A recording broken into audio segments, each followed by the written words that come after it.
که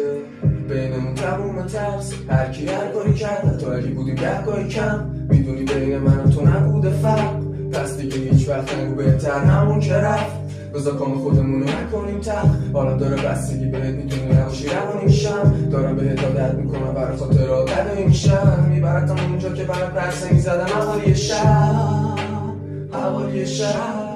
تو اگه بدم بودی من دادم ترجیحت، اگه اینقدر من دوری روشن تکلیفت، اگه اینقدر منفوری که شدی غریبه، اینقدر پرت تنفری که نشه ندیده، تو اگه بدم بودی من دادم ترجیحت، اگه اینقدر من دوری روشن تکلیفت، اگه اینقدر منفوری که شدی غریبه، اینقدر پرت تنفری که نشه ندیده.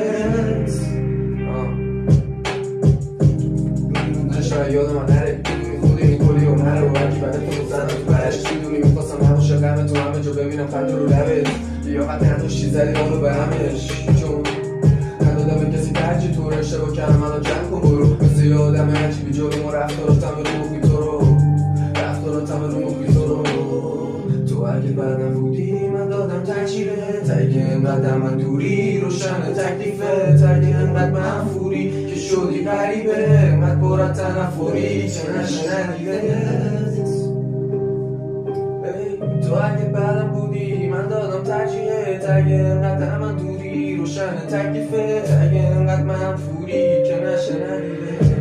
همون ترس هرکی هرگاهی کرد از ما بیانم هرگاهی کم نوری بچی عوض میشد قشنگیش به همون بود دیگه. آقا لارستانی بخوام جیان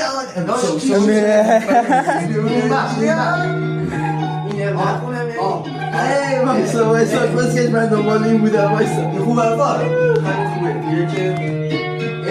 بچه ها تهرانی حسین جفتش میکنه این خیلی خوبه، این برای همتونه تقدیم براتون